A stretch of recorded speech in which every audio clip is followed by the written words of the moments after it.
Esta tarde vamos a hablar acerca de la historia de Jesús. De hecho, es una historia hermosa, pero a la vez un poco triste en muchos sentidos también. Este es un pequeño mapa donde Jesús vivió la mayor parte de su vida.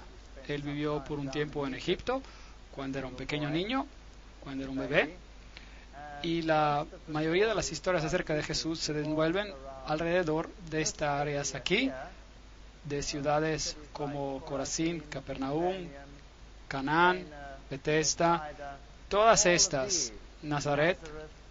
Esta es el área donde muchas de sus enseñanzas acontecieron. Y si bajamos por aquí, por supuesto, llegamos a Belén, a Jerusalén y al gran lado de agua salada. Y arriba el lago de Galilea. La historia de Jesús es una historia de alguien que era un pastor, alguien que guía a su pueblo. Ahora, en mi país, cuando yo observo a un pastor, esto no tiene mucho sentido, porque un pastor en mi país pone a su rebaño delante de él, y tienen perros que conducen al rebaño para hacer pasar el rebaño por una puerta en particular. Y los perros corren y las conducen por un lado y por otro del lado y las empujan a que se junten. Y el rebaño, de hecho, está un poco aterrorizado durante todo este proceso. Y entonces la idea de un pastor guiando a su rebaño es algo relativamente extraño. Pero esta es una ilustración típica de Medio Oriente, donde los pastores son totalmente diferentes, donde el pastor guía y el rebaño sigue. Pueden ver que estas ovejas están mirando al pastor, lo cual es totalmente diferente de cómo ocurre en otros países. Esta es una escena típica de un pastor en el Medio Oriente, donde tiene al pastor y su pequeño rebaño alrededor de él. Y nuevamente todas las ovejas lo están mirando. ¿No es hermoso? Me gusta. Y este hombre tenía una cara tan rugosa que tuve que tomarle una foto.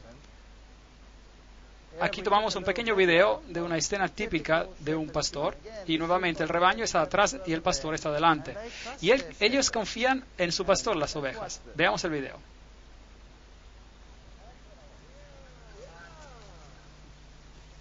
Él camina, el rebaño camina. No lo dejan apartarse de su lado. Están muy ligadas a su pastor. Y es un cuadro muy bonito. Jesús mismo se define como un pastor. Él nos guía y nosotros lo seguimos.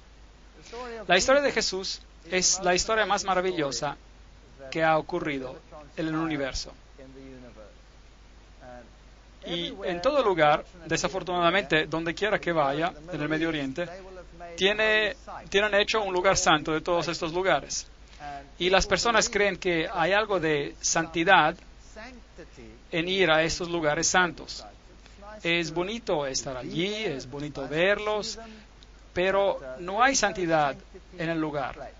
Tú puedes encontrarte con Jesús de la misma manera estando en tu pequeño dormitorio como estando aquí. Y por supuesto, si ustedes quieren expandir su conocimiento y ver cómo la vida era en esas áreas, entonces es algo diferente. Pero ir allí para conseguir una bendición especial es un engaño. Así que esta es la cueva, aparentemente donde los pastores se encontraban esa noche, y pueden ver que tienen una estrella en el piso y se les anunció el nacimiento de Jesús. Y en esa cueva han construido una iglesia con relieves a los lados, con pastorcitos en este lugar. Cuando el ángel vino a decirles que Jesús había nacido en Belén, probablemente se encontraban en un campo como este. Así que la temporada del año cuando esto ocurrió no pudo haber sido el 25 de diciembre, que de hecho es la fecha de cumpleaños para todas las deidades paganas como Osiris y Zeus, Júpiter y todos los otros. Como los pastores estaban afuera en el campo, eso significa que tuvo que ocurrir en un clima templado y no en medio del invierno, lo cual sería el caso con el 25 de diciembre. Aquí es el campo de Ruth.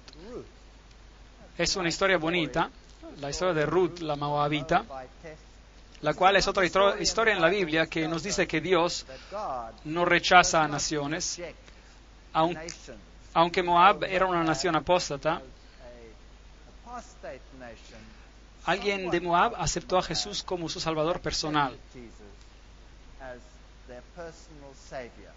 No lo conocían como tal porque él todavía no había nacido, pero ellos creyeron que el Dios de los israelitas era un Dios verdadero y que podía ser su Dios también. Esta es la ciudad de Belén, donde Jesús nació, y algunos de los lugares hermosos. ¿Quién ha estado allí? Ah, muy bien. Hay hermosos lugares. Allí observar las personas es algo magnífico. Es como ser transportado al pasado en los tiempos de la Edad Media, en cierto sentido. Y este hombre de edad me dejó muy impresionado. Se ven muchas de esas caras arrugadas por allí. Y cuando uno camina por estas calles es realmente fascinante. Estuve allí unas cuantas veces. Es bastante peligroso estar en esas áreas. De hecho, una vez fuimos apedreados, pero logramos sobrevivir. En otras ocasiones fuimos los únicos que podíamos viajar de un lado al otro entre Israel y Líbano. Experiencias fascinantes. Los israelitas vienen a construir una barrera, simplemente la levantan. Y todos los que están de este lado se quedan a este lado, y todos los del otro lado se quedan al otro lado. Ocurre que pusieron la barrera en medio de la propiedad de este hombre, y este era nuestro guía turístico, así que él era el único guía que tenía autorización para estar en ambos lados. Fue una experiencia muy interesante, así que éramos los únicos que podían pasar por ambos lados. Todos los demás tenían que quedarse a un lado. Creo que fue providencia divina. Yo creo que el Señor nos ayudó. Y era genial, porque podíamos ir a lugares donde nadie podía ir, porque todo estaba bloqueado. Tuvimos el lugar todo para nosotros. He estado en Belén y otros lugares donde uno no se puede ni mover por todos los turistas. Hay cientos de turistas en estas iglesias y uno se queda parado entre los bancos por mucho tiempo.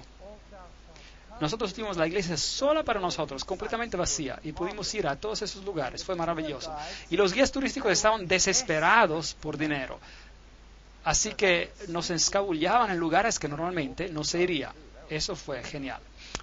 Así que algo bueno puede salir de algo malo. Escenas típicas de los mercados. Esta es una carnicería. Si usted quisiera comprar su carne, aquí se cuelga. Y hay un tremendo zumbido alrededor mientras va a comprar su carne. Así que no creo que sea una buena idea. Este hombre aquí trató de venderme un pollo e insistía para que yo comprara su pollo. Así que seguía insistiendo y estaba vivo el pollo y el Señor no me dejaba ir. Y yo le dije que yo no estaba interesando, pero no me dejaba ir.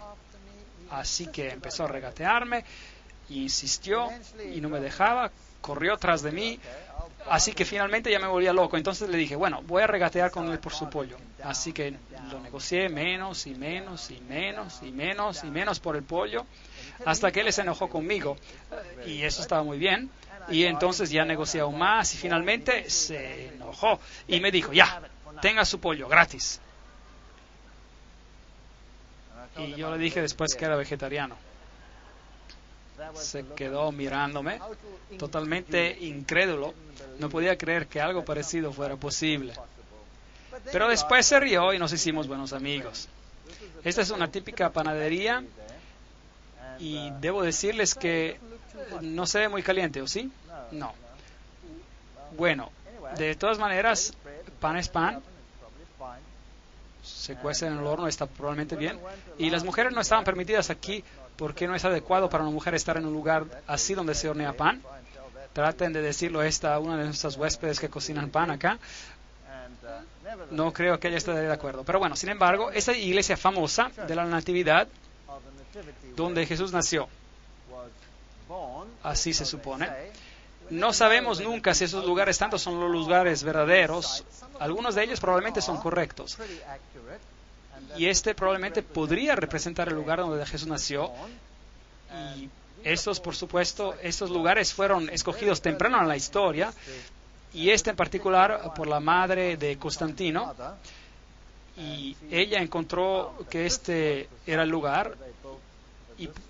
y por eso construyó esta iglesia, la cual era una iglesia bizantina, lo que significa que era ortodoxa. Y por eso hay una tremenda guerra en esta área entre los ortodoxos y los católicos que reclaman esos lugares para ellos mismos. Esta guerra no se resolvió hasta la llegada del movimiento ecuménico, y ahora esta iglesia está compartida por la iglesia ortodoxa y la iglesia católico romana, y alternan sus misas allí. Ahora, cuando usted entra en este lugar, tiene que entrar por una pequeña puerta muy baja y tiene que agacharse, y eso es para mostrar una señal de respeto y humildad, y por eso usted tiene que casi gatear a través de ella. Y como puede ver, la iglesia estaba totalmente vacía cuando estaba allí, nadie presente.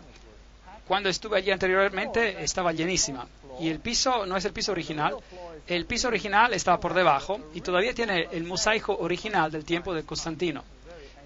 Es una iglesia muy antigua y, por supuesto, siendo un lugar santo, está llena de mitologías e historias que probablemente nunca ocurrieron. Pero me parecieron interesantes los rayos de sol que ingresaban a la iglesia cuando yo estuve ahí. Y ahí arriba, contra ese pilar, hay unos agujeros, por aquí los puede ver. ¿Y qué son estos agujeros?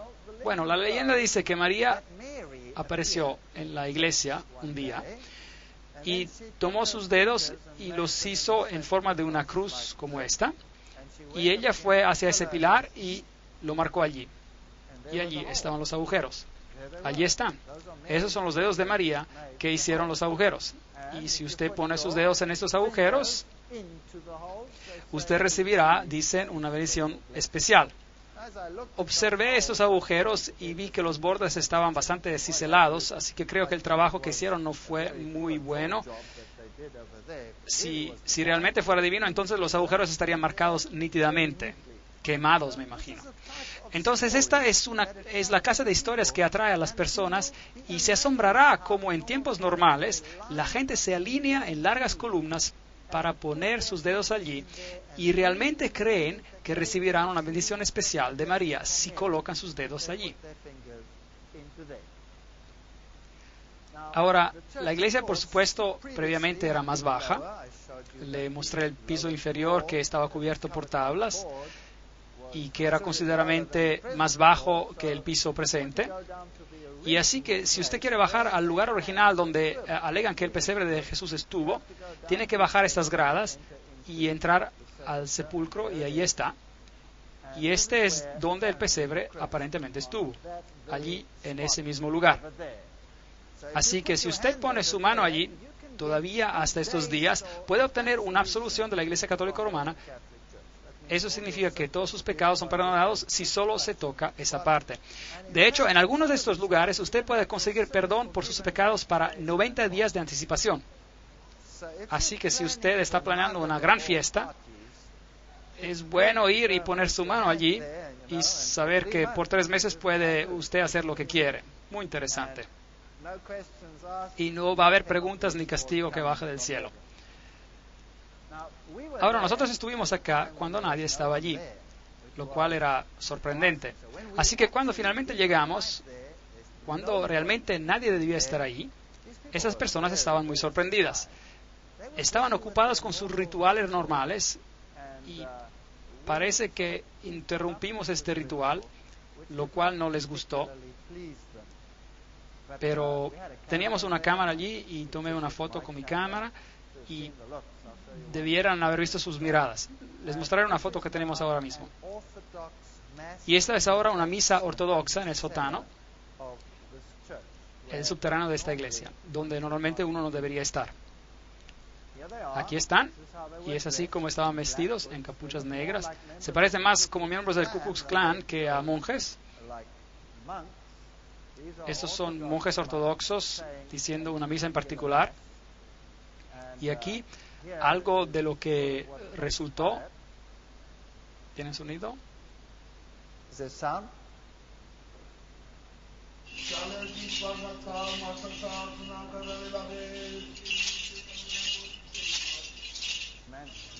El hombre está muy enfadado con nosotros por haberlo fotografiado.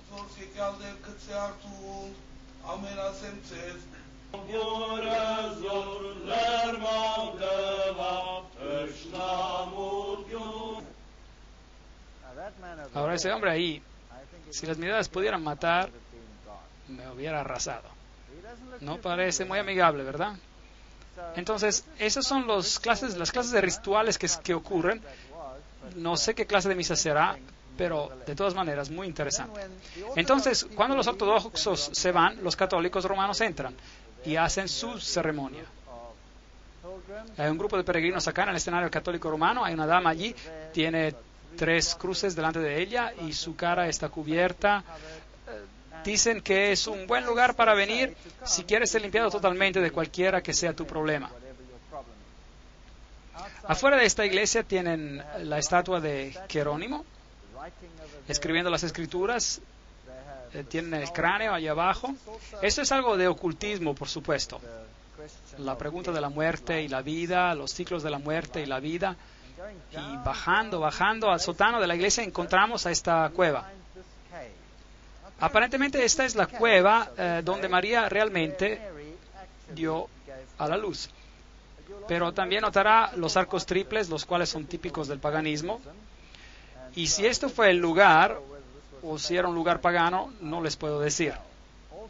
También en el sótano de esta iglesia encontrará calaveras que dicen ser las calaveras de los bebés que Herodes había matado.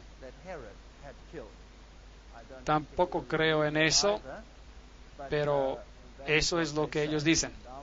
Y ahí abajo hay uno de ellos que fotografié. Hubo una ocasión mientras yo estaba allí, una bomba explotó en el lugar donde había estado unos segundos atrás previamente. Es un lugar peligroso. Aquí hay otra cueva y en esta cueva también hay un sepulcro de María. Y dicen que este es donde María alimentaba a su infante. ¿Por qué los lugares tienen que ser diferentes? No lo sé. El lugar donde él nació, digamos, y también tiene la cueva donde José esperó por María mientras estaba dando la luz al bebé en el otro cuarto. Muy interesante. Cuando llegan a esta se llama el ataúd de la leche. Y cuando entra, lo llaman la gruta de la leche, la grotte du lait. Y entra adentro y hay otra cueva, una iglesia dentro de una cueva, otro símbolo pagano ahí. Y arriba en las paredes hay estas manchas blancas. Y esas están certificadas por Roma, con la certificación del papado, que esta es la leche que María arrojó a chorros contra las paredes. Y es algo en serio, cuando ella estaba dando a mamar a Jesús. Así que el guía que estaba allí estaba muy entusiasmado en mostrarnos esto, y uno puede recibir una unción especial. Hay un certificado de aprobación del Vaticano diciendo que esas son las manchas genuinas de la leche de María. Entonces le dije al guía, ¿sabe? He estado en otras de las cuevas también y hay manchas blancas similares en las paredes. Y esas son depósitos de calcio carbonado de la lluvia. Y él dijo que sí, que es verdad, pero en las otras cuevas sí, pero no en esta. Esta es la leche. Esta es la famosa gruta de la leche. Y si usted va abajo, ellos tienen todas estas pequeñas cuevas secundarias y ahí usted puede ver este icono típico en una de ellas. Ahora, de hecho, esto es paganismo. Esta es la leyenda de Isis. Como ven, en la leyenda de Isis, María toma el lugar de Isis. Y Isis era también la reina de la fertilidad. Después de todo, ella consiguió dar a la luz a Horus mientras su esposo estaba muerto, reconstruyéndolo. Y por eso, si las personas tenían problemas de fertilidad, ellos oraban especialmente a Isis. Y esto resolvería sus problemas de fertilidad. Si tenían problemas con dar la leche, entonces orarían a Isis y después tendrían mucha leche. Esto es paganismo antiguo resucitado en el cristianismo moderno en esos lugares. Jesús, por supuesto, sobrevivió la matanza de Herodes y la familia se fue a Egipto. Así nos dice la Biblia. Y estuvieron algún tiempo en Egipto y luego un tiempo vino para que el niño obtuviera su madurez según la costumbre de Israel y retornaron de Egipto y vivieron en Nazaret. Eso es lo que la Biblia nos dice. Ahora, si usted va a Egipto, este es el mismo lugar donde aparentemente la familia santa vino. y ellos tienen estos iconos ahí. Nuevamente, la Iglesia Ortodoxa en estos lugares tiene supuestamente lugares llamados lugares santos. Y esta es la historia de José y su familia llegando a Egipto. Y una de las iglesias más famosas de aquí es el Patriarcado Cóptico Ortodoxo, la iglesia del Monasterio de la Virgen María de Adavia en Egipto. Es una iglesia muy, muy famosa, y pocos años atrás, olvidé exactamente cuántos años, pero en la parte final de los 90, por ahí, María apareció. Hubo apariciones de María en este lugar, y el mundo musulmán se enloqueció. Por supuesto, no pudo ser María, porque no es bíblico, pero no obstante, las apariciones tomaron lugar aquí en este patriarcado. Y aquí pueden ver algunos de los iconos en la iglesia, algunos de los símbolos. Y justo era domingo de Las Palmas cuando está así que el patriarca aquí estaba llevando cosas hechas de hoja de palma. Aquí también hay la historia en esta iglesia de la huida de la familia santa a Egipto, de cómo se mudaron, de dónde estaban hasta Egipto. Y ellos tienen la historia de cómo vinieron con el río Nilo y se quedaron en este lugar específico. Y es fascinante que esta iglesia también tiene el libro de los milagros. En cierto modo, copiando lo que pasó, este libro muy pesado vino flotando por el Nilo un día. Y siendo este un lugar santo, las personas aquí realmente anhelan con fervor recibir estas bendiciones. Este es el libro que vino flotando en el Nilo y estaba abierto en una página en particular, muy interesante. Y es aquí lo ven, enfoque más cerca. Ok, hay una pequeña placa de lo que pasó y en qué página estaba abierto. Ahora ese es un libro encuadrado como tal, pero no se hundió, sino que flotó. Así como se dice, ¿no? Como la hacha, digamos, que flotó en la Biblia. Y dice la Biblia flotante: un viernes 12 de marzo de 1967, después de una mañana de liturgia, las personas notaron un objeto flotando en el agua cerca de las gradas donde la familia santa había embarcado. Algunos miembros de la iglesia vinieron y encontraron que era una Biblia flotando en el agua y abierta en Isaías 19:25. Bendito sea mi pueblo de Egipto. A pesar de la inundación del agua y la pesadez del libro, todavía estaba en flote. Y esto fue considerado un milagro por las personas, una señal de Dios, como una bendición especial hacia ellos. Ahora, ese es un texto fascinante que ellos citan ahí, Isaías 19:25. Claro que no solo dice esto, el texto. Es un texto que habla de los tiempos finales. Y dice: bendito es.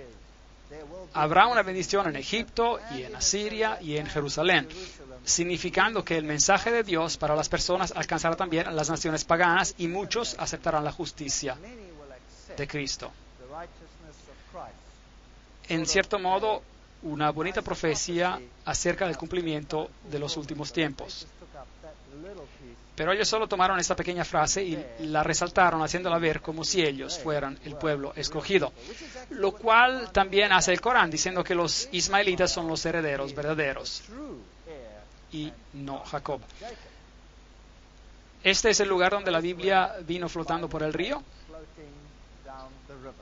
Ahora, mientras estemos en Egipto, quiero mostrarles un lugar que me pareció muy fascinante. Se llama la ciudad de escombros. Es el lugar más horrendo que he visto en toda mi vida. Mientras usted viaja por las calles de Cairo, ahora Cairo tiene acerca de unos 50 millones de personas viviendo en Cairo y sus alrededores. Es la ciudad más caótica en la faz de la tierra. No hay nada parecido. Es el Armagedón en espera. Pero pueden imaginarse los escombros, la suciedad y la basura que produce esta ciudad. Ahora, en una ciudad normal, ¿qué se hace con la basura? Se saca fuera, se pone en vertederos fuera de la ciudad o se incinera o lo que sea. Pero puede imaginarse 50 millones de personas viviendo en un ambiente como este y toman sus escombros, su basura, y lo llevan al área pobre y lo echan en las calles.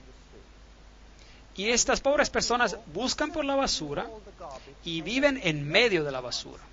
Esta es literalmente una ciudad de basura, en medio de la ciudad. Y si ustedes toman fotos, ellos se enfadan mucho, así que mis fotos no son muy buenas, son tomadas más o menos así, así, usted sabe, bueno, de cierto modo, así. Ellos literalmente te matarían si te vieran tomarles una foto. Pero lo más impresionante de esta ciudad es que en cuanto atravieses la ciudad de Escombro, hay un portal, y ese es el portal, y cuando pasas por él, de repente estás en un mundo totalmente diferente. Les mostraré. Increíble. Esto es cuando entran a la ciudad de Escombros, y esto es cómo las personas viven ahí. Uno ni siquiera podría imaginárselo. Cuartos llenos de basura. Y ellos viven ahí. Estos son sus hogares. Y todos esos sitios, todos esos edificios, todo es basura. Y aquí puede ver los camiones entrando a centenas, bloqueos de tráfico es increíble. Ahora, cada calle se parece a esta. Esta es solo una. Esos son todos los camiones de basura entrando, descargando su basura. El olor es increíble. Y nosotros atravesamos la ciudad simplemente y no tocamos nada. Pero a pesar de eso tuvo una inflamación de las encías y todo el resto de nuestro equipo tuvo diarrea después de pasar por ese lugar. Es todo. Es increíble. Los gérmenes de ahí son asesinos. Y esas personas deben tener un sistema inmune de primer orden. Aquí puede ver los embarcollamientos y la basura y la mugre por todas partes. Las fotos no son buenas, pero un poco borrosas. Aquí viene un asno llevando una carga de basura para botar en la ciudad. Aquí está. Toda una pila de porquería. Este hombre está tomando su té junto al montón de basura. ¿Puede ver eso? Esa es basura que él selecciona, probablemente su única posesión en su vida. Y esos pequeños niños viviendo y caminando entre los escombros. ¿Puede creerlo? Es horroroso. Hubiese querido agarrar a esta niña y ponerla en un ambiente más limpio y seguro. Es chocante. Las tiendas, ahí está la basura y aquí está la tienda. Y mientras se camina por el portal, de repente se encuentra uno en un mundo diferente. Simplemente así. Es hermosamente limpio. Y ahí está una pequeña iglesia ortodoxa. Con roca trabajada alrededor. Y todo está hecho de la roca trabajada. Es increíble esta pequeña iglesia ortodoxa. Y allí está. Es una iglesia para el santo Bola. Y usted puede ver que es absolutamente asombrosa. Aquí hay un anfiteatro y un hombre polaco ortodoxo que ha pasado toda su vida aquí. Un hombre joven vino aquí y esculpió toda esta pequeña ciudad. Y este es el anfiteatro que él ha creado, probablemente con una cierta ayuda del ambiente. Y ese es él, ese es el hombre. Él hizo todo el trabajo que verán. Increíble. Las paredes enteras de esta ciudad son rocas cinceladas con la historia de Jesús. En medio del mundo musulmán, pasa por una ciudad de escombros y mugredad y basura, y de repente está en este lugar limpio y bonito, con una iglesia pequeña. Y la historia de Jesús escrita en las paredes. Jesús con los pequeños pastorcitos por aquí, al tiempo de su nacimiento, es la escena representada por aquí. La historia de su nacimiento, todo cincelado en roca sólida. Yo soy el buen pastor, cincelado en roca sólida. Las historias de la Biblia, el caminar sobre el agua, y la mujer al pozo, por ejemplo. Y estas son esculturas gigantes. Solo para darles una idea.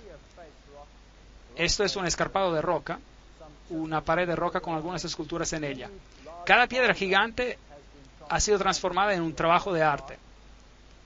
De Jesús, esta es la historia de Lázaro saliendo de su tumba. Esta es la historia de Jesús saliendo de su tumba. Y ustedes pueden ver las medidas grandes. Esta es la fachada de roca pura donde trabaja. Y he trabajado toda esa área. Y allí tenemos una tremenda historia de Jesús. Acerquémonos. Mientras Él los estaba bendiciendo, aquí Jesús, Él ascendió a los cielos. Y la siguiente foto, veremos al Hijo de Dios venir en las nubes con gran poder y gloria. Un hombre ha transformado el área en un área de esperanza. Me quedé muy sorprendido. Esto es más o menos como nuestro mundo es. Ustedes pasan por este mundo representado por la ciudad de escombros. Y mientras pasan por ella, la única esperanza que pueden tener para pasar al otro lado de la historia es la historia de Jesús. Voy a ver el Hijo del Hombre viniendo en las nubes con gran poder y gloria, y ya no habrá más ciudades de escombros. La historia de Jesús es probablemente la historia más angustiada que nunca se contó. Sé que muchas películas se hicieron y ni siquiera la más reciente que se hizo puede ilustrarlo por lo que pasó a Jesús y cómo su vida fue. Cuando volví a Jerusalén, bueno, Jerusalén hoy en día es una ciudad totalmente diferente. Es una ciudad de peregrinajes. Miles de personas peregrinan allí. Aquí hay un grupo de monjas guiando una peregrinación detrás de la cruz. Y las personas están llenas de una especie de euforía. Han estado en ese lugar, lo han experimentado. Pero si un lugar toma el lugar de Jesús, entonces tenemos un problema. Ese es el Muro de los Lamentos, y ahí tenemos la famosa Mezquita de la Roca en el fondo. Ese es el Muro de los Lamentos, y no era parte del templo original, sino es una parte de la corte exterior del templo. Aquí subiendo las escaleras puede entrar a esta área. Hoy en día no está ya permitido entrar allí, así que me pararon aquí y solo tomé una foto por la grieta. Esta es una réplica de cómo el templo se veía, y hay una columna gigante que era destinada a ser parte del templo, y nos da una idea del tamaño original que tenía el templo. Esta nunca se usó porque tenía una grieta. Y esta es probablemente la réplica de la menorá en tamaño normal.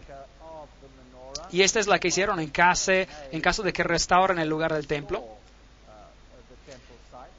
Esos son los judíos al Muro de los Lamentos. Usted nota todas esas pequeñas cartas en el muro, las ve. Las personas vienen y escriben sus pequeñas cartas de cualquier sueño que tengan en la vida y después las meten en el muro. Aquí tenemos un corto video.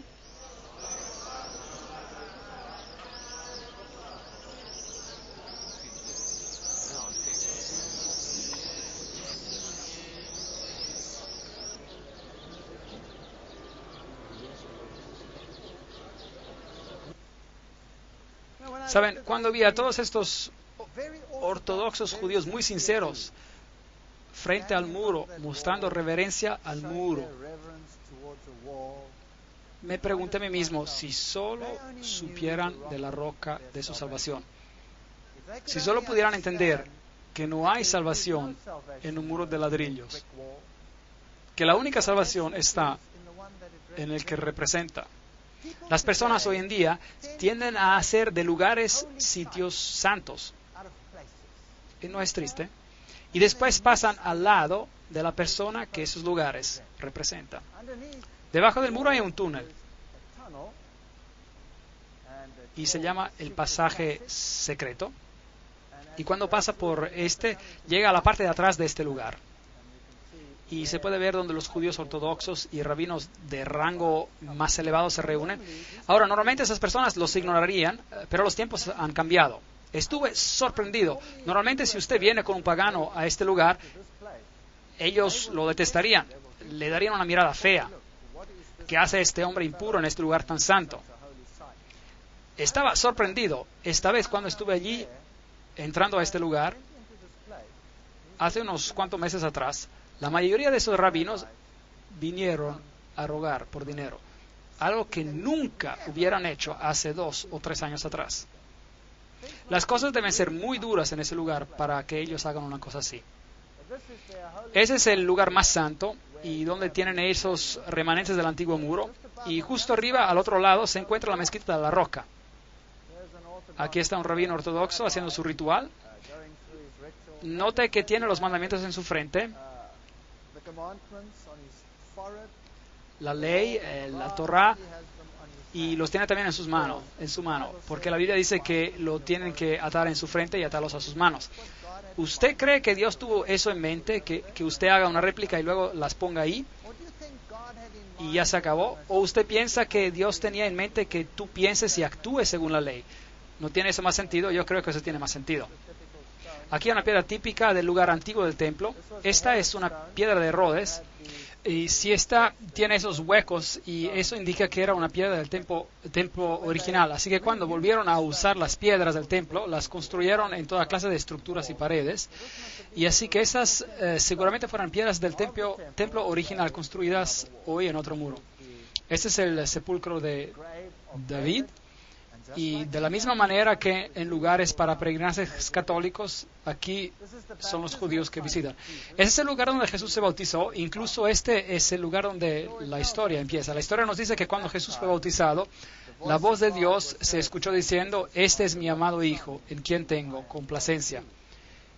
Y desde allí la Biblia nos cuenta que Jesús fue llevado al desierto para ser tentado. Y Mateo capítulo 4, versículo 2 nos dice: después de haber ayunado 40 días y 40 noches, sintió hambre. Si eres el Hijo de Dios, di que estas piedras se conviertan en pan, le dijo el diablo. Es una declaración muy interesante. Si eres el Hijo de Dios. Así que primero duda la validez de Dios, la palabra de Dios y el hecho de que sea el Hijo de Dios, si es verdadero. Y después lo desafía a ordenar a que las piedras se conviertan en pan. Y Jesús respondió: escrito está, no solo de pan vivirá el hombre, sino de toda palabra que sale de la boca de Dios. El texto que sigue existe en la versión King James inglesa, en otras no, pero esa es otra historia.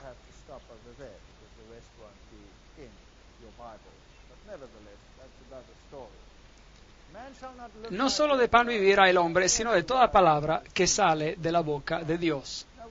Ahora, pensamos que las tentaciones no eran tentaciones tremendas, pero realmente lo eran, porque en esas tentaciones Jesús conoció cada condición de la caída del hombre. Cada condición. Lo primero que Adán y Eva hicieron fue de comer el árbol del conocimiento del bien y del mal. En otras palabras, el apetito era bueno para comida. Ese fue uno de sus primeros problemas. Y aquí Jesús triunfó después de ayunar 40 días y 40 noches, donde Adán y Eva fallaron en todo el esplendor y lujo que tenían, conquistando el apetito y conquistando la duda.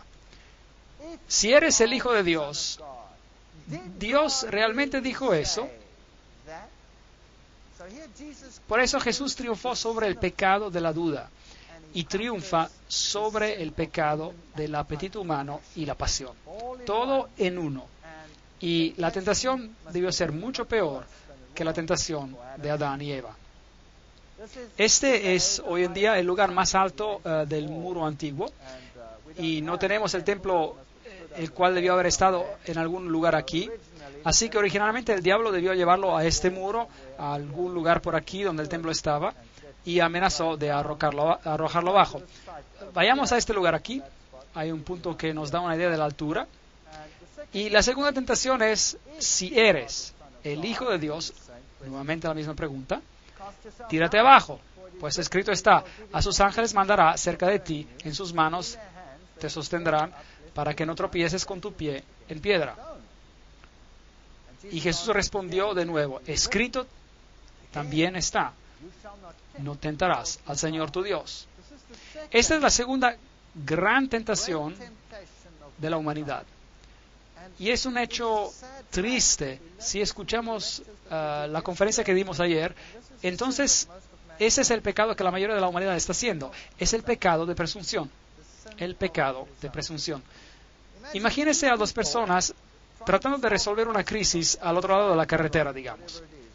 Cualquiera que sea, un niño en problemas o lo que sea. Uno corre al otro lado de la carretera diciendo: soy hijo de Dios y Dios me protegerá. Y corre al otro lado. Otro viene y dice: Dios, hay una crisis al otro lado. Ayúdame a cruzar esta carretera. Y corre al otro lado. Los dos, al observador de afuera, son absolutamente idénticos. Pero uno actúa con presunción y el otro por fe. ¿Pueden ver cuán cerca están el uno del otro? ¿Cuán cerca están el uno del otro? Y la cristiandad moderna, la mayoría de los movimientos hoy en día están practicando la presunción. la religión basada sobre la fuerza, mientras la fe es algo totalmente diferente. Y Jesús pudo haberse tirado, porque eso es lo que dice la Biblia. Pero escrito está, no serás atrevido, presumido. La tercera tentación, otra vez lo llevó el diablo a un monte muy alto y le mostró todos los reinos del mundo y la gloria de ellos. Y le dijo, todo eso te daré, si prostrado me adoras. Ahora las personas dicen que seguramente Jesús sabía que Él era Dios y que Él iba a ganar. Y en todo caso, ¿por qué tenía que hacer eso? Pero esta no es solo la pregunta que se estaba haciendo aquí. El diablo lo tenía solo. Y Satanás en toda su gloria dijo, te voy a dar todo, otra vez, sin que tú tengas que morir, si solo por una vez te prostras a mí.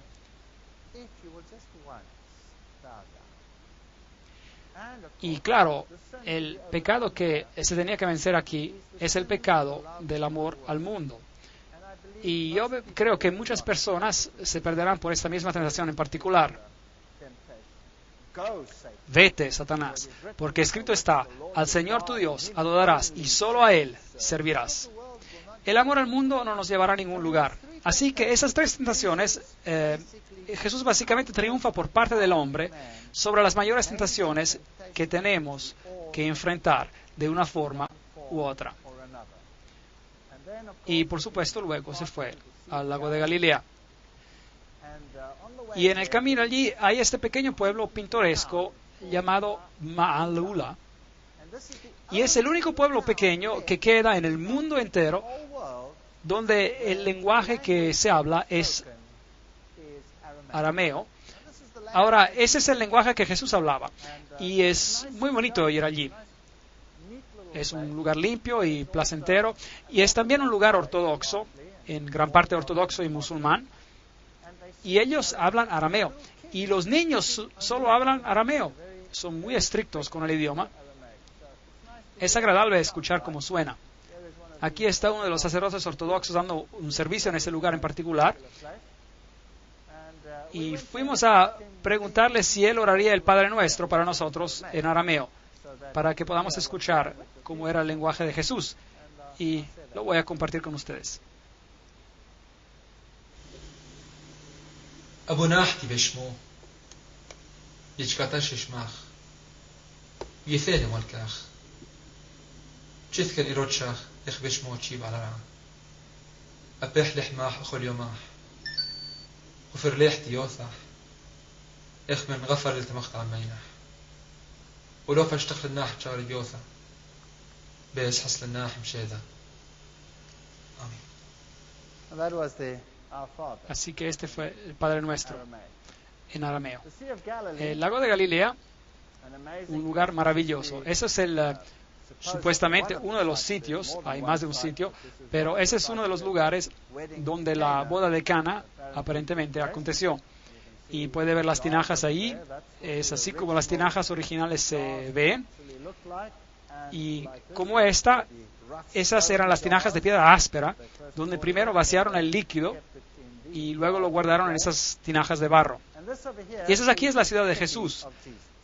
Aquí es donde Jesús llevó a cabo la mayoría de su obra y predicó la mayoría de sus sermones.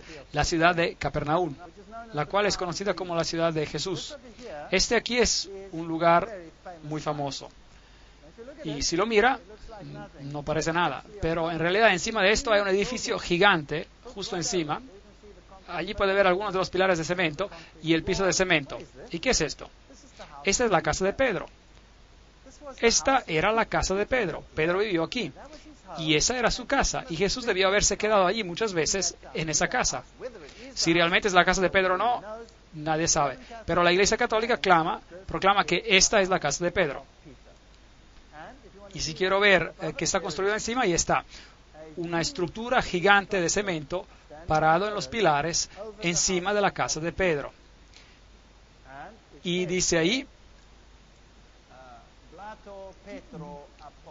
Blato o Beato Petro Apóstolo, y este es el lugar donde Pedro vivió.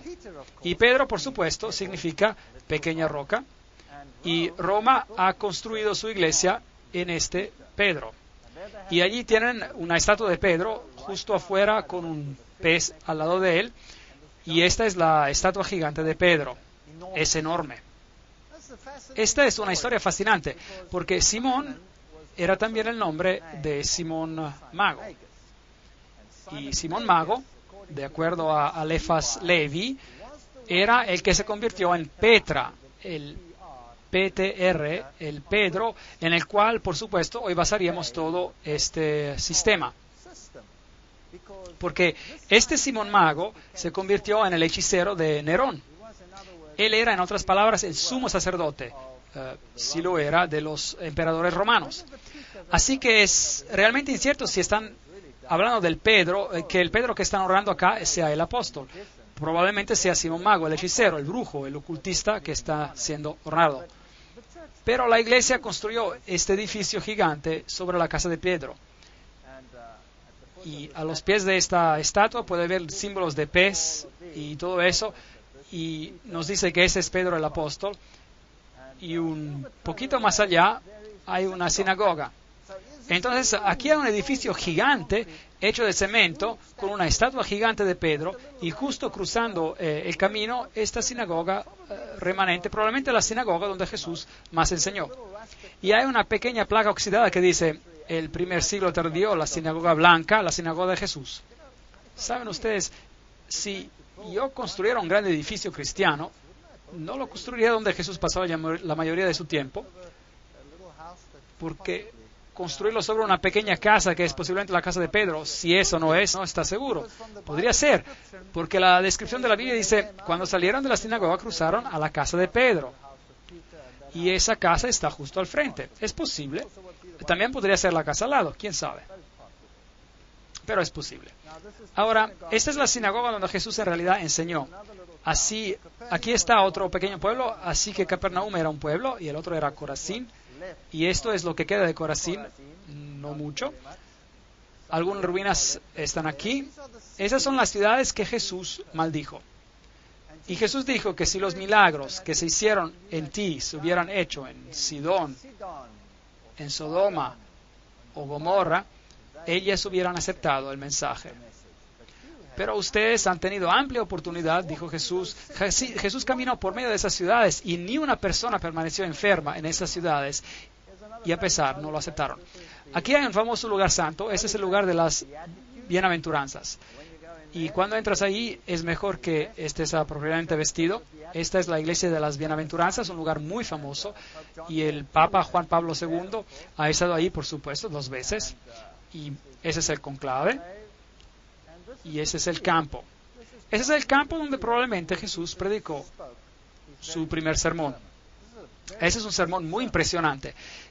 Ese es el más intricado, el sermón más sublime que jamás se haya predicado al ser humano. Y muchas personas citan equivocadamente ese sermón a unos extremos terribles.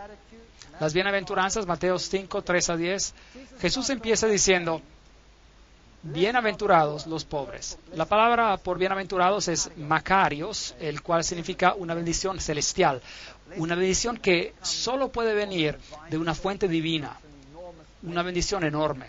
Y la palabra usada para los pobres es ptojos, en griego, que significa pobreza absoluta. Nada más que pobreza absoluta. Ni 2 monedas juntas.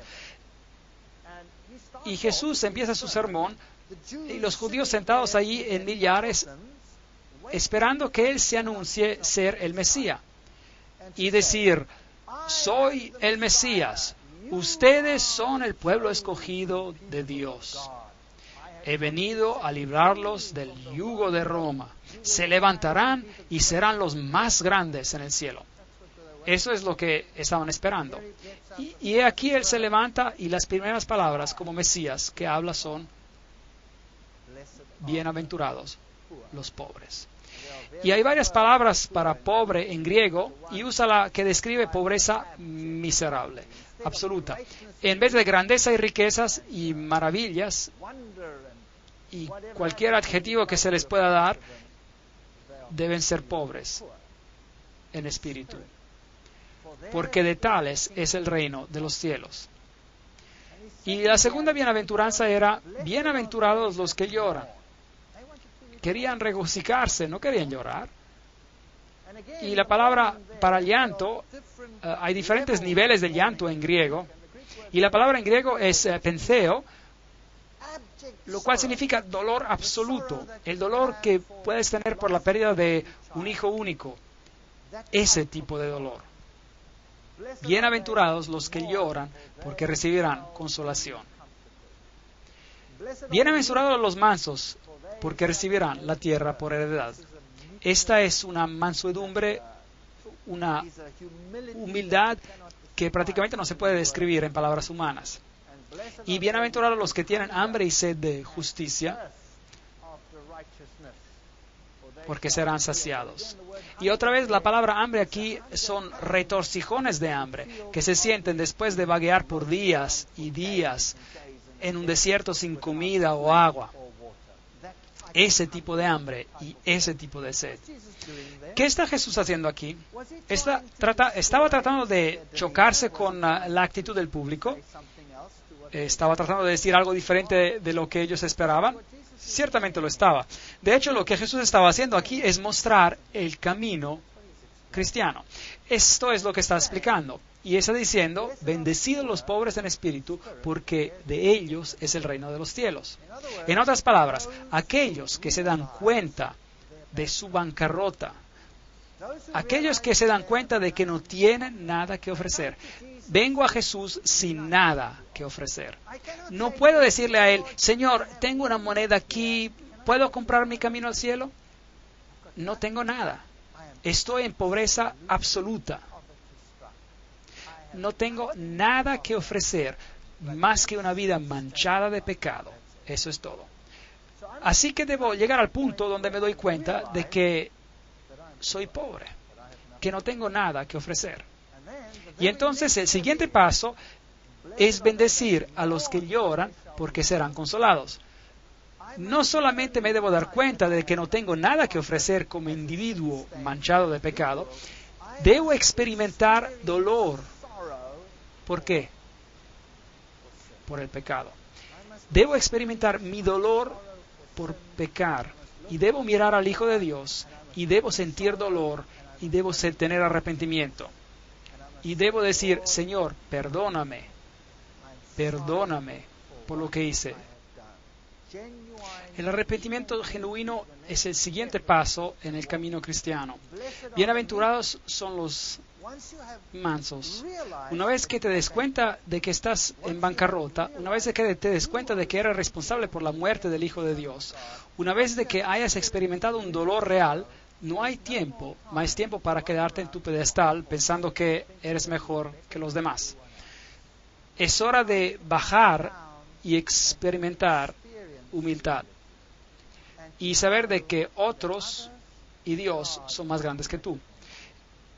Es un camino muy difícil para el ser humano de viajar. Es lo contrario a cada emoción humana. Bienaventurados los que tienen hambre y sed de justicia, porque serán saciados. El camino de los cristianos no termina con solo darse cuenta de que eres pecador por el dolor de tu pecado y por ser más humilde. Tienes que continuar en un proceso conocido como la santificación, lo cual significa, Señor, cambia mi carácter vil. Pablo dice, debo crucificar el hombre viejo cada día y debo pedir a Dios que me cambie. Y tengo un modelo perfecto que es Jesucristo.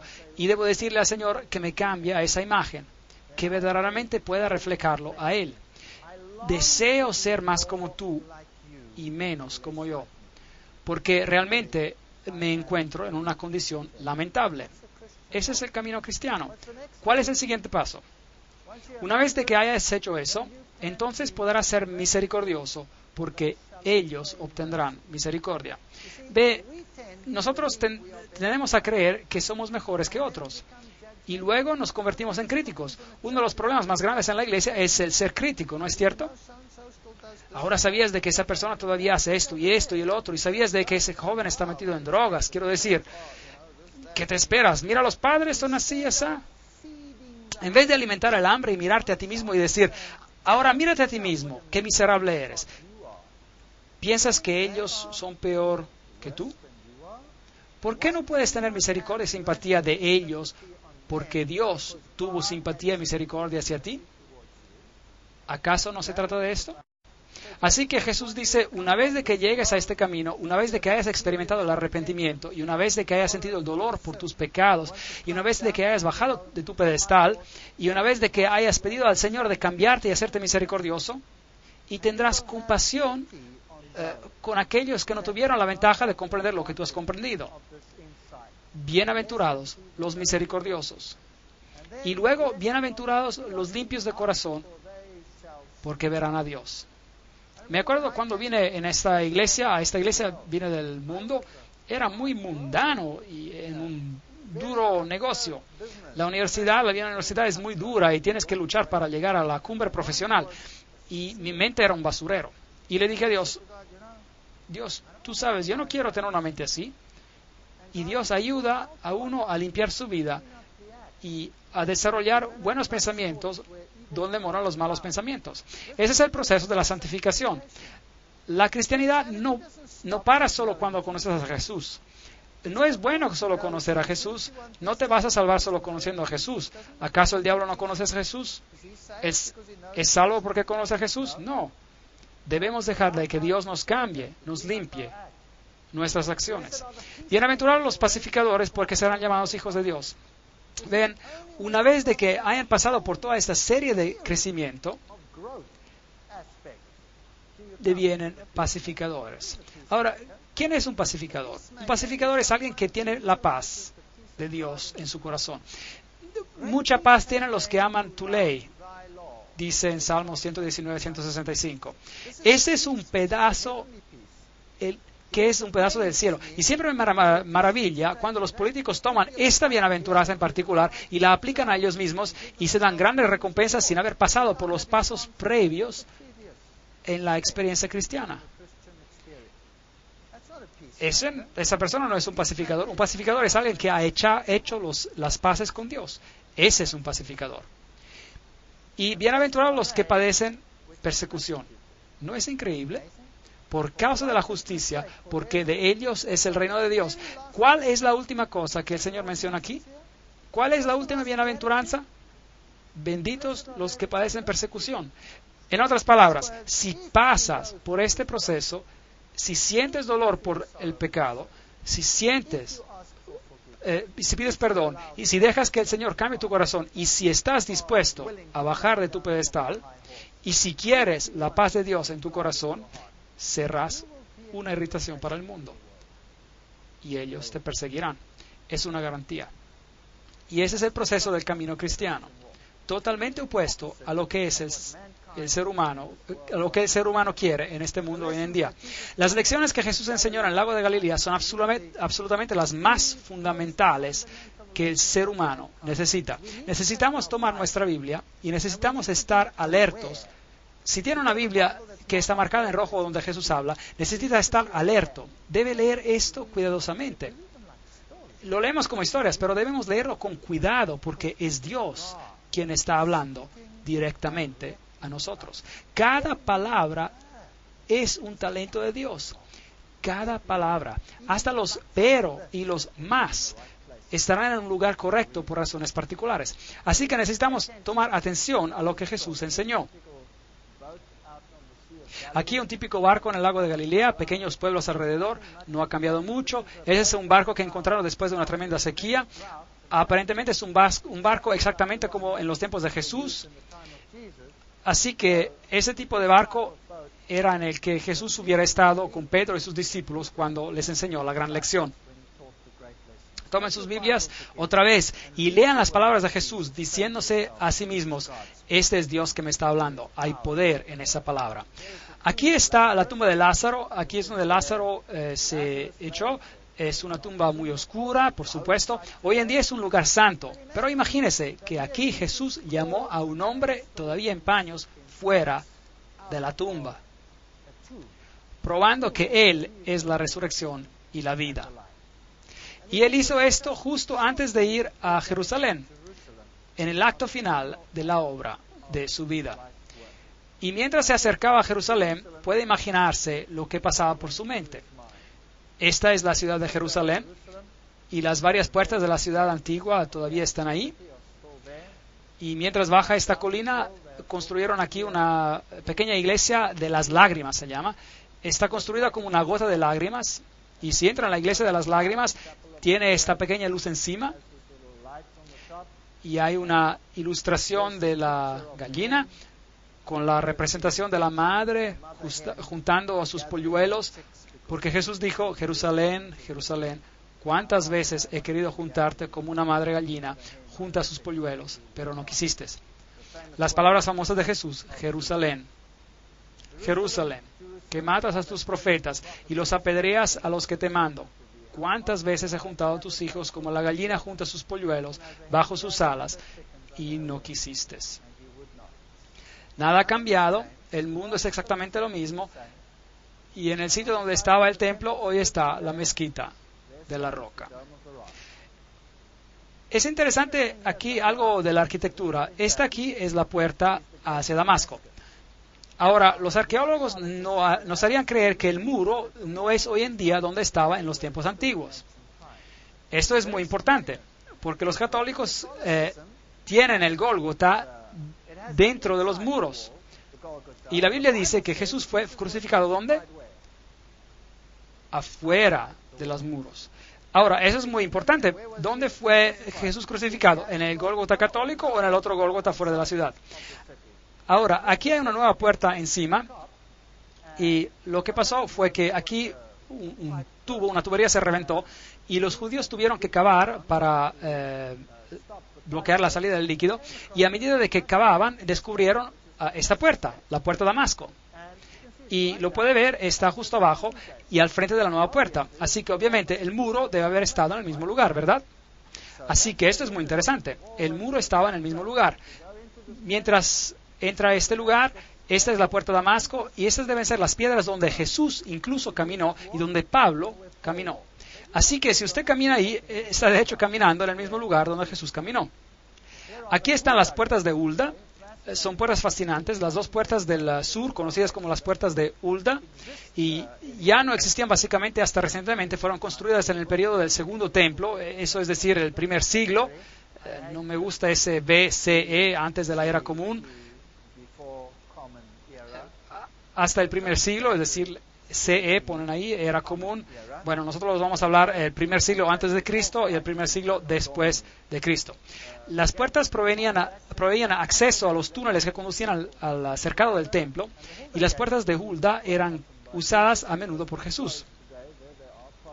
Y todavía están cerradas hoy, y ahora son parte de los muros y la nueva construcción. Así que Jesús seguramente caminó por estas escaleras también. Aquí hay un hombre interesante, es una ilustración bonita, así que tenía su burro ahí y pensé que era una ilustración bonita, así que la tomé y seguí caminando. El error más grande que se puede cometer.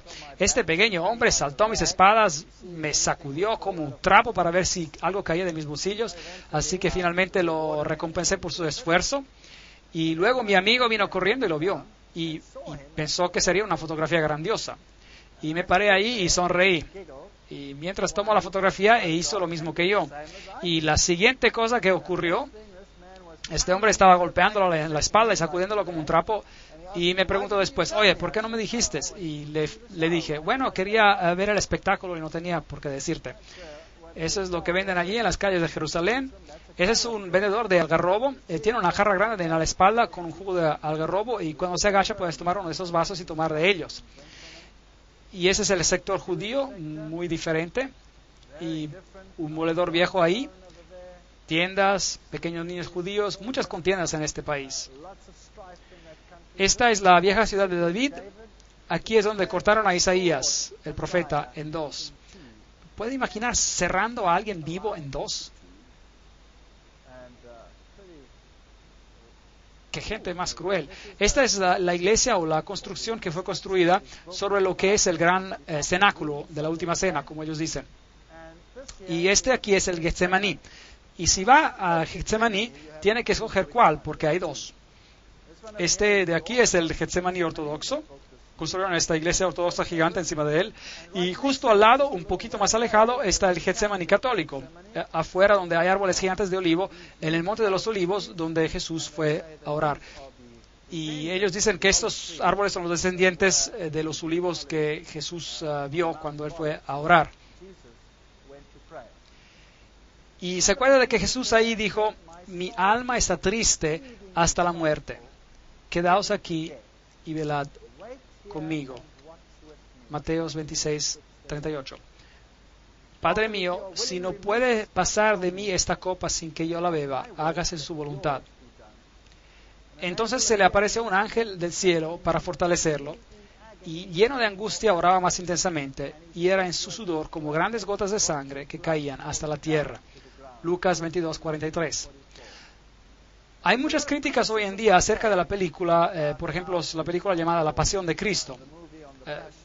No lo encuentro un nombre muy bonito para mí, pero sin embargo representa el sufrimiento de Jesús, como si no fuera bíblico.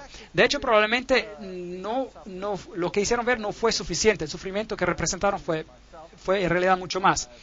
No he visto la película, pero he leído suficientemente acerca de ella, y les puedo decir que Jesús sufrió tremendamente, y la historia bíblica está muy, dispersa, y tenemos que tomarla pedazo por pedazo, y tenemos que componerla junta, digamos, y tenemos que leer la historia también a nivel histórico para probablemente ver lo que le pasó a él.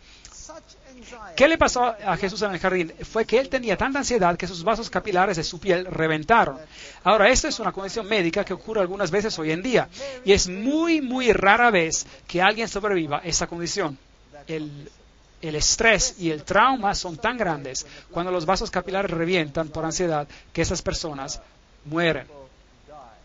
Así que lo que debió haber pasado aquí es exactamente la misma cosa, y Jesús pudo haber muerto aquí. Pero un ángel apareció del cielo y lo fortaleció para lo que estaba por acontecer. La Biblia nos dice que esa noche los discípulos lo abandonaron y huyeron. Marcos 14:15. Cada uno lo abandonó. Este es el Getsemaní católico.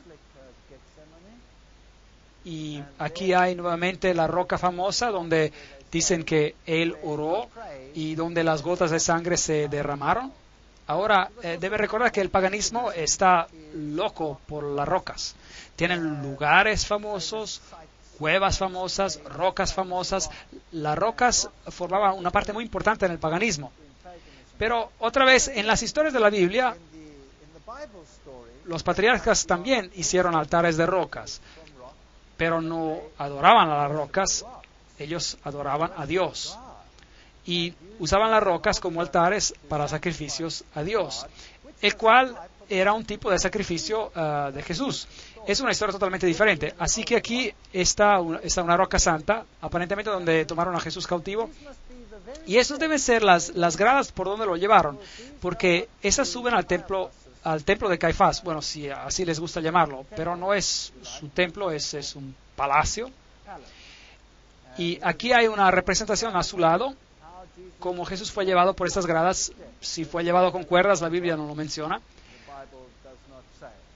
Hoy esta iglesia romana católica ha sido construida en ese lugar, y probablemente este es un lugar arqueológicamente correcto. Y aquí estaba el asiento del sumo sacerdote. Y ese año era Caifás. Ahora, aquí hay una confusión en la Biblia, porque cuando lo trajeron a Jesús, lo llevaron a Anás. Ahora, Anás era el suegro de Caifás, y él era, o había sido el sumo sacerdote previo. Y como la nómina de los sumos sacerdotes se quedaba en la familia, el sumo sacerdote del previo año, el más viejo, era todavía honrado como el sumo sacerdote, aunque él no estaba ya como sumo sacerdote. Así que por eso la Biblia es muchas veces criticada por sus descripciones, pero su descripción está correcta. Y también algunas de las críticas dicen que nadie como Caifás jamás existió. Bueno, finalmente encontraron su mismo sarcófago con el nombre de Caifás, el sumo sacerdote. Así que esto es histórico también. Entonces, si miramos a los juicios de Jesús, la Biblia de hecho menciona 7 juicios de Jesús, lo cual es fascinante porque el número 7 es el número de Dios. Y uno no se puede dar cuenta casualmente al leer los evangelios. Tiene que leer los 4 evangelios y tiene que asociar los acontecimientos en los evangelios muy cuidadosamente, porque no todos los juicios de Jesús se mencionan en todos los evangelios. Algunos evangelios se concentran en Pilato, otros evangelios se concentran en el juicio de Herodes. Jesús fue primero llevado a Anás, y allí tuvieron un juicio delante de Anás.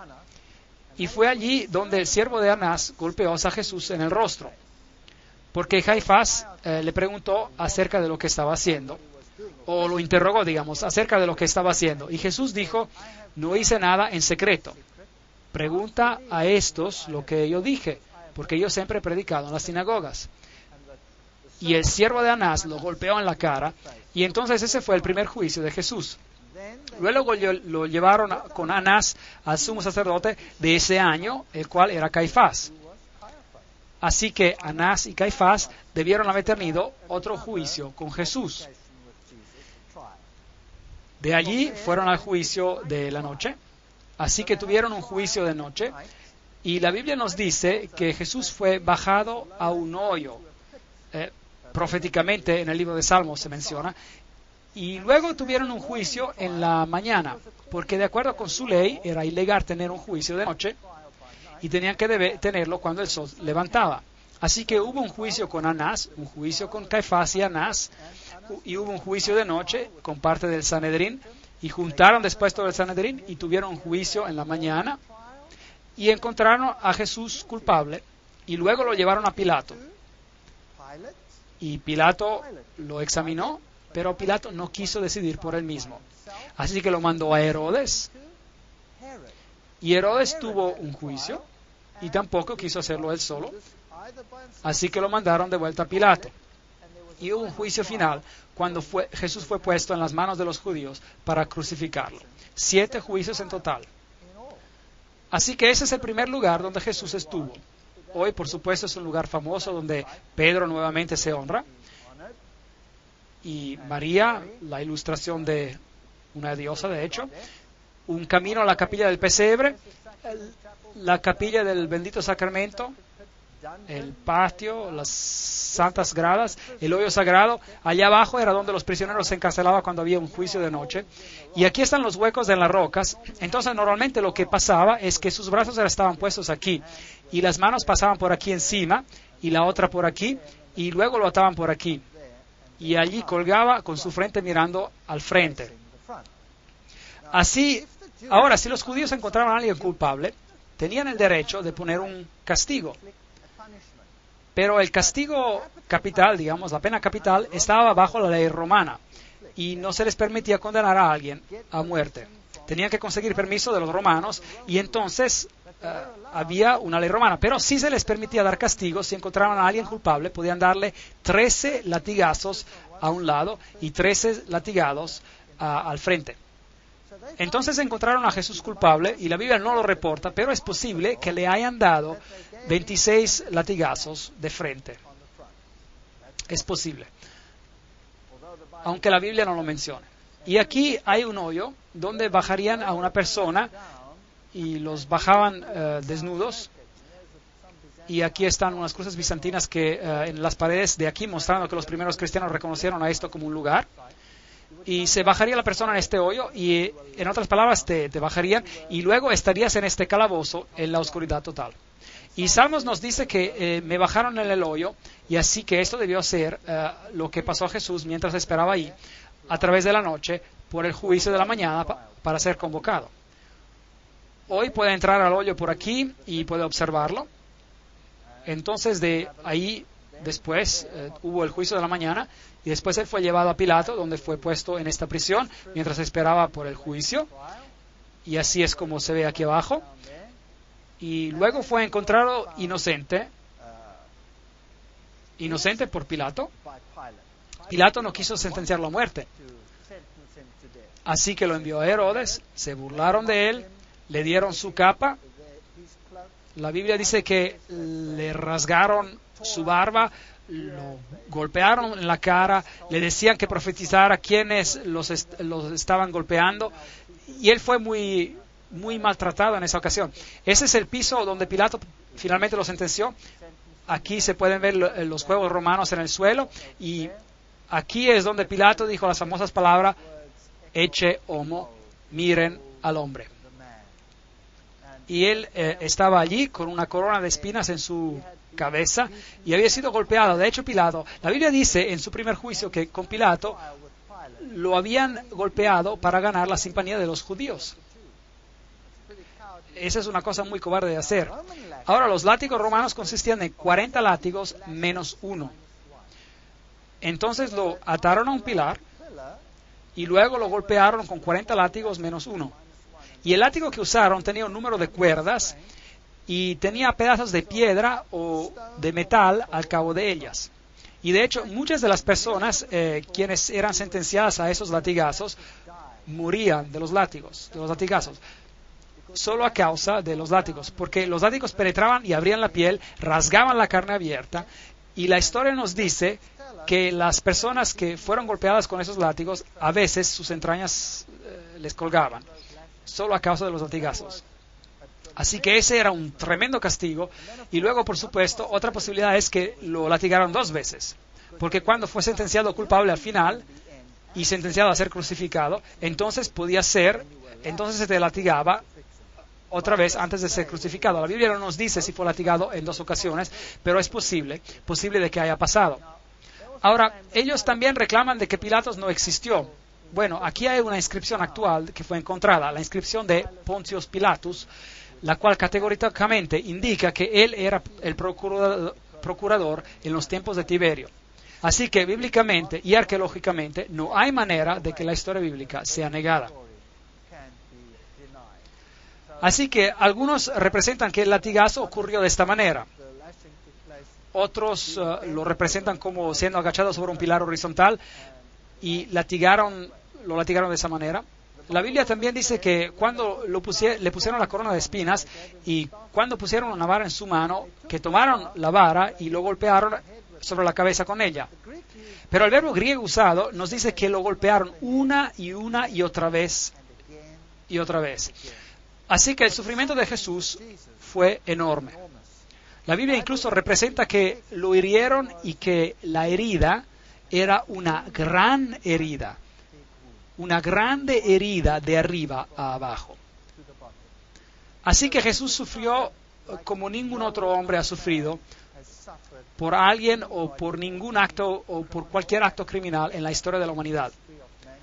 Y si Dios no hubiera mandado a un ángel para fortalecerlo, no lo hubiera logrado. Y por eso, cuando Él estaba en esa cruz, todavía perdonó a los que ejecutaban la sentencia. Y la razón por la cual Él murió tan rápidamente, mientras otros que colgaban ahí por más tiempo se les tuvo que quebrar sus piernas.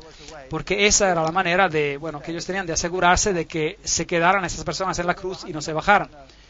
Vea, si ellos se hubiesen quedado en la cruz en el sábado, en el día viernes, es decir, y no hubiesen morido ese viernes, entonces les rompieron las piernas, porque si no, en el día de sábado hubieran podido bajar de la cruz y eso hubiera sido un desastre porque nadie los hubiera podido agarrar el sábado. Así que una historia horrible en esos tiempos antiguos. Y luego dice la Biblia, lo llevaron a Golgotá. Y ahora esa es la calle famosa, la Vía Dolorosa, donde debió haber pasado. Y de acuerdo con la Biblia, él fue llevado afuera de la ciudad. Y eso significa que él debió haber bajado por esta calle y salió afuera de esta puerta que se llamaba la salida de las ovejas. Y debió haber subido allí. Y eso tendría sentido, porque la puerta de las ovejas es donde los sacrificios se llevaban afuera de la ciudad para ser quemados. Si usted tiene la opinión católica, bueno, entonces él debió haber subido las gradas para entrar al Gólgota. Los llevaré a ambos sitios y les mostraré ambos sitios. Y la Biblia dice que él llevó su cruz, pero que se cayó bajo ella y entonces tuvo que ser ayudado y alguien tuvo que tomar su lugar. Esta es la famosa Vía Dolorosa. Al subir pasamos por aquí, caminando por el túnel que es conocido como el túnel de Ezequías, donde tuvimos una mala experiencia, donde nos apedrearon. Y aquí es el famoso sepulcro católico, o la iglesia famosa, donde reclaman ser el Golgotá. Ahora, afortunadamente para los católicos romanos, todo encaja en una iglesia. el lugar donde la cruz se encontraba, más el lugar donde está el sepulcro. Todo en una iglesia, muy conveniente para los peregrinos. En el lado de aquí tienen una plaqueta, tienen granadas y pomelos. Las granadas y los pomelos exactamente como lo tenían en los templos de Baal, exactamente lo mismo. Muy interesante las anomalías paganas en este lugar. Cuando entra a esta Gólgota católica tiene varias urnas colgando con las sales santas. Tiene de nuevo la famosa piedra. Aquí está un hombre besando esta piedra. Esta piedra de aquí es donde ellos aparentemente dejaron el cuerpo después de que lo bajaron de la cruz. Y aquí está el famoso sepulcro donde se entra. Esto es donde fue enterrado, o así se supone, y así que ese es un lugar santo. Si entra allí y paga al sacerdote y él te bendice, tienes una absolución de un número de meses. Un lugar muy pequeñito, y la Biblia dice que había una piedra gigante rodada enfrente del lugar. Aquí, este lugar es muy pequeñito, en una iglesia que dicen ser el sepulcro. Así es como se ve. Y uno se da la vuelta y tiene una idea del tamaño, y si mira las velas ahí son bien pequeñas. Eso es todo. Es todo lo que uno puede ver y se puede mover alrededor. Y si sube las gradas a la iglesia, entonces se llega a un lugar donde las personas están bien reverentes, y allí es donde el Gólgota estaba. Y tiene todas esas estatuas de Jesús y María y las mujeres alrededor, y mucho oro, plata y brillo. Y hay un lugar justo allá donde se encontraba la cruz. Ahora, hay una Gólgota ortodoxa también, que no está muy lejos de ahí, y uno puede, aparentemente en la misma iglesia, y uno puede poner su dinero o a un lado o al otro, se puede escoger. Y si entra en ese lugar, entonces tendrá una bendición especial. Es algo que una persona no tiene que perder, así que mi amigo y yo nos fuimos ahí a ver qué era. Y luego hay una roca que dicen es la calavera del Gólgota, justo ahí en la iglesia. Y dicen que esa era la calavera. Así que esa es la famosa Gólgota católica romana, que tiene la mayoría de los peregrinos en el mundo. Y si sale de la Puerta de las Ovejas, la cual hoy día se llama la Puerta del León, en los tiempos antiguos se llamaba la Puerta de las Ovejas, y sale afuera, y recuerda que el muro es aproximadamente donde estuvo en los tiempos antiguos, según la arqueología. Entonces tiene un problema si se encuentra en el Gólgota católico, porque está dentro de la ciudad. La Biblia dice que él fue crucificado afuera de la ciudad. La salvación es para cada uno. No es solo para los pocos selectos en la ciudad. Y es por eso que cuando usted sale puede ver a esta roca gigante que todavía hoy en día tiene el rostro de una calavera y se ve por ahí. Y encima hay un cementerio musulmán hoy día y se llama el lugar de la calavera. Y de hecho esto es una calavera. Esto era una cantera. Fascinante. Entonces, era una cantera donde Salomón tenía las piedras excavadas para el templo. Fascinante. Así que, en hecho, todo este valle y es parte de una montaña que continúa hacia arriba, desde la izquierda y a la derecha, y finalmente formó el monte en el cual estaba el templo. Y es interesante que este es el lugar donde Abraham probablemente simuló el tipo de muerte del Hijo de Dios, es decir, por medio del sacrificio que él quiso hacer de Isaac, su hijo. Pero Dios dijo, no tienes que proveer por tu hijo, yo proveeré el mío. Y este es, de hecho, la misma cumbre. Qué fascinante. Así que esto tendría sentido que Jesús murió encima de esta colina. Dios es amor.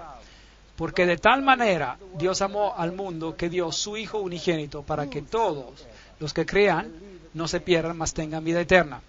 Juan 3:16. Afuera, muy cerca, justo a la base de esa colina, hay una tumba con un jardín. Y luego tomaron el cuerpo de Jesús y lo envolvieron en lino, vistieron con especias de la manera como los judíos se sepultaban, y cerca del lugar donde fue crucificado había un jardín, y en el jardín había un nuevo sepulcro donde nunca se había enterrado a nadie. Es lo que la Biblia dice. Así que es totalmente diferente del lugar que está dentro de la ciudad. Así que hay un jardín afuera de la ciudad. Todavía hoy en día es un jardín hermoso. Y ahora, un jardín en la Biblia actualmente significa una finca. Y aquí era un viñedo. Y aquí todavía hay un viejo lagar para la uva. Así que eso tiene sentido. Y ahí hay un viejo lagar para la uva. Y es un hermoso jardín hoy. Y después de cavar para construir edificios, encontraron este lugar. Y mirad y contemplad que aquí había algunas tumbas. Y enfrente de la tumba, así pueden ver, hay un pequeño muro. Y en ese pequeño muro, en el cual era como un surco, pusieron una gran piedra redonda que pudieran haber rodado enfrente de esa tumba. Y si mira hacia abajo, tendrá que mirar adentro de la tumba y mirar al otro lado. Y hay una tumba que ha sido excavada un poco, digamos, parcialmente. Así que todavía no se había terminado. La Biblia dice que la tumba no estaba terminada. Nadie había sido todavía enterrado ahí. Y la Biblia dice también que los discípulos se agacharon para ver qué había adentro. Entonces ellos podrían haber mirado por aquí, pasando ese pilar, y hubieran visto a esa tumba por ahí. Y se habían dado cuenta que estaba vacía. Entonces, esto encaja perfectamente con la descripción bíblica. También en ese jardín tienen esa hierba que crece por aquí, de donde hacen una droga para poder anestesiar. Y esa es la que mezclaron con vino y anestesiaban a cualquiera que estaba en la cruz. Pero Jesús rechazó tomarla. Y ese es un pastor metodista que administraba este lugar. Aquí una piedra típica. Esta es la tumba de Herodes, una de las tumbas más intactas de este tipo que existen hoy. La de Jesús probablemente era así. Así que aquí probablemente está el lugar del jardín de la tumba. Hay un pequeño surco y en el frente donde hubiera estado una gran piedra redonda que tuvo que haber sido removida. Esto tiene mucho más sentido para mí que el otro Gólgota adentro. Bueno, adentro se ve así. Y por supuesto las personas creen que es un lugar santo, así que vienen aquí para orar y ser reverentes, lo cual está bien, claro, pero aquí dice, Él no está aquí, ha resucitado. Y eso para mí es el punto crucial del problema. Él no está aquí, ha resucitado. A mi Dios, yo no tengo que ir a buscarlo en un lugar santo o entrar en algún hueco. Él ha resucitado. Puedo hablar con Él aquí mismo. Puedo hablar con Él donde quiera que yo esté. Porque Él me puede oír. Porque Él es la resurrección y la vida. El que cree en mí, aunque esté muerto, vivirá. Juan 11:25. Porque por gracia sois salvos, por medio de la fe. Efesios 2, versículo 8. ¿Sabe? Una religión basada en una forma y formalidad es tan vacía una vez de que uno ha sentido y experimentado Jesucristo. Aquí está el Monte de los Olivos, la capilla de la Ascensión, pequeña capilla, y aparentemente ese es el lugar donde Jesús ascendió al cielo. Esta de aquí es la famosa puerta de oro. Está enladrillada y bloqueada, y del otro lado hay unas gradas que conducen al templo del monte, y hoy en día hay la mezquita de la roca, y aquí se encuentran las tumbas de los más ricos del mundo musulmán. Y ellos creen que cuando Jesús retorne, Él vendrá aquí, y la puerta de oro se abrirá. Bueno, no es Jesús para ellos, es el Imam Mahdi, el Mesías. Para los judíos es el Mesías y para los cristianos es el regreso de Jesús. Y esta puerta se abrirá y, de hecho, el hecho de que se encuentran ahí, pues, porque tenían mucho dinero, comprar esta tumba en particular, ellos resucitarán primero y serán los primeros a entrar en este lugar. Bueno y conveniente, pues. ¿Piensan que funcionará así? Lo dudo. Porque si hubieran estudiado las bienaventuranzas, hubieran conocido lo que es necesario para ver a Jesús.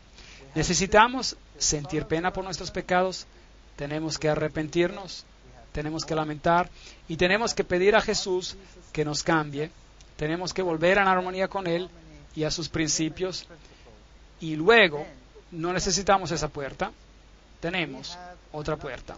Es una puerta que tiene perlas en ellas y es una Jerusalén celestial que fue construida por Dios. No sé si habrá muchos una primera resurrección aquí, pero no quiero juzgar esto es para Dios de juzgar, pero aquí todos ellos están esperando por su reino terrenal, Yo no estoy esperando por un reino terrenal, yo estoy esperando por una Jerusalén celestial, a pesar de lo interesante que esta Jerusalén sea aquí.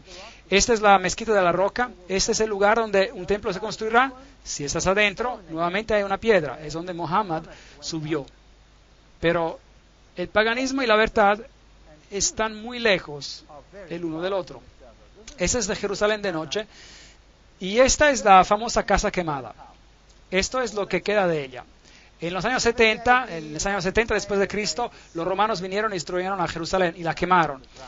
Y ese es un símbolo de la destrucción que tendrá este mundo cuando Dios retorne. Podemos ser parte de la casa quemada o podemos ser parte del reino de Dios. Esa es nuestra decisión. Y la única solución para eso es: aquel que tiene el Hijo tiene vida, y aquel que no tiene el Hijo de Dios no tiene vida. Estas cosas he escrito en ti. Creed en el nombre del Hijo de Dios y sabrás que tendrás vida eterna. 1 de Juan 5, 12 a 13. Así que esta es nuestra decisión hoy. Podemos entretenernos con todas las cosas de este mundo y podemos hacer los lugares santos más importantes que Dios, o podemos desarrollar una relación. Pero el precio es el yo. Tendremos que renunciar al yo, a nosotros mismos, y a pedir a Dios que nos dé su carácter. Un carácter que pueda entender, sobrellevar y amar a nuestro prójimo, así como nos amamos a nosotros mismos, y hacer Dios supremo en nuestras vidas, porque sin Él no podemos hacer nada. Amén.